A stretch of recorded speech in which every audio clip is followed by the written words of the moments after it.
Mwanonse madzulo tandira maripoti lero mawa mvula imene inagwa madera mdziko muno oti ambiri inagwa kuntcheu nkhande ya mimiro kwana 68 inagwa soro yambiri kunkhombo ya DC kuchileka njolomo ya mlingo wa 52 mm 19 kudedza nthawi yomwenso inagwa kuntaja komanso kwa vumbwe kutcholo.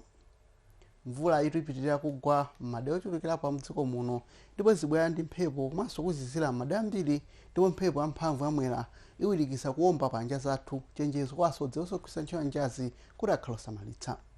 Izikhale mwefa mdziko muno tolandira mphepo kuchokera mnyanja ya India kutapa ijonso kuchokera mnyanjayi kufaika madera ambiri auno kwathu Malawi kuti msengo wa mvula komanso yozizira ndi mphepo yamphamvu yamwera kumawomba pa njia zathu. Olusiku uno mvula ikhala igwa ndithu madera ayikhala kumwera inanso igwa pakati komanso phewere mwa nyanja.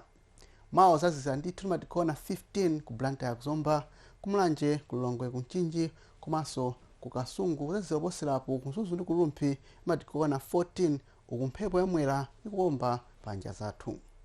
Temze mvula mawa imenso zagwa mphamvu madera makamaka ayikhala kumwera komanso ena phewere mwa nyanja gacha pakati ndi apo ayikhala kumpoto.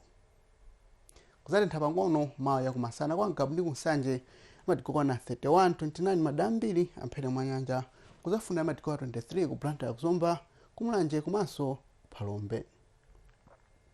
Nyengo ya mvula izawirikizaso mawa chakumasana imene zagwa mphamvu madera monga kumulanje kuphalombe kuzomba komanso ena ayikhala pakati monga kunchinji komanso kukasungu.